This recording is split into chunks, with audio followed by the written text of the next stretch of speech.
Ikalawang Mga Hari, Kapitulo 22. Ang Haring Josias ng Juda. Si Haring Josias ng Juda. Si Josias ay 8 taong gulang nang maging hari ng Juda. 31 taon siyang naghari sa Jerusalem. Ang ina niya ay si Jedida na anak ni Adaya na taga Boscat.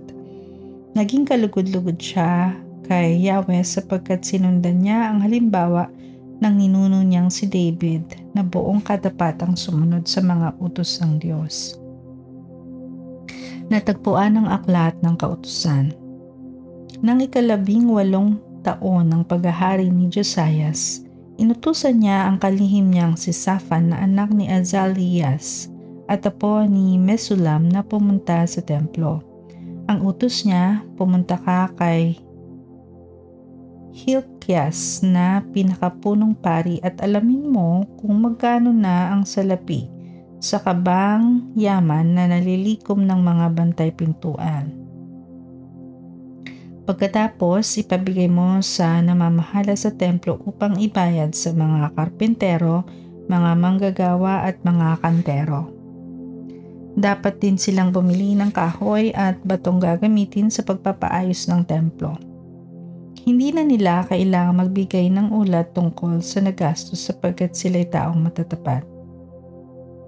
Pagdating ni Shaphan sa templo, sinabi sa kanya ng pinakapunong paring si Hilkias, natagpuan ko sa templo ni Yahweh ang aklat ng kautusan. Ibinigay niya ito kay Shaphan at binasa naman ito. Nang matupad na ang inutos sa kanya, nagbalik siya sa hari at iniulat na nabilang na ang salapi sa templo at naibigay na sa mga namamahala sa pagpapaayos ng templo. Sinabi pa niya, ako'y binigyan ni Hilkias ng isang aklat at binasa niya ito sa hari. Nang marinig ng hari ang nilalaman ng aklat, pinunit niya ang kanyang kasuotan. Pinulong niya sina Hilkias na pari, si Ahikam na anak ni Shaphan, si Akbor na anak ni Mikayas, ang kalihim na si Shaphan at si Asayas na tauhan ng hari. Sinabi niya, sumangguni kayo kay Yahweh alang-alang sa akin at sa buong Juda tungkol sa nilalaman ng aklat na ito. Matindi ang galit ni Yahweh sa atin dahil sa pagsuway ng ating mga ninuno sa mga ipinag-uutos sa aklat na ito.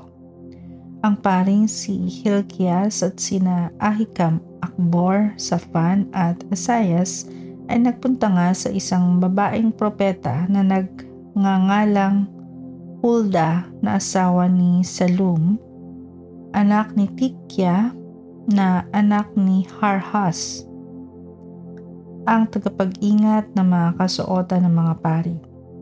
Siya ay sa 2 purok ng Jerusalem nakatira. Ang sabi niya, ito ang pinasasabi ni Yahweh, ang Diyos ng Israel na nagsugo sa inyo rito. Ang lahat ng parusang nabasa ng hari sa aklat na ito ay ibabagsak ko sa bayang ito at sa lahat ng mamamayan. Matindi ang galit ko laban sa bayang ito sapagkat tinalikuran nila ako at sila'y sumamba sa mga Diyos-Diyosan. Ito naman ang sabihin mo sa hari ng Juda na nagsugo sa inyo rito. Narinig ko ang iyong pagtangis nang malaman mo ang sumpa at parusang igagawad ko sa bayang ito. Nakita ko ang pagsisisi mo, ang iyong pagpapakababa sa harapan ko, pati ang pagpunit mo sa iyong kasuotan. Dahil dito, hindi mo mararanasan ang pagpapahirap na gagawin ko sa bayang ito. Mamamatay kang mapayapa sa piling ng iyong mga ninuno. Sa lahat ng ito'y sinabi nila sa hari. Ang lahat ng ito'y sinabi nila sa hari.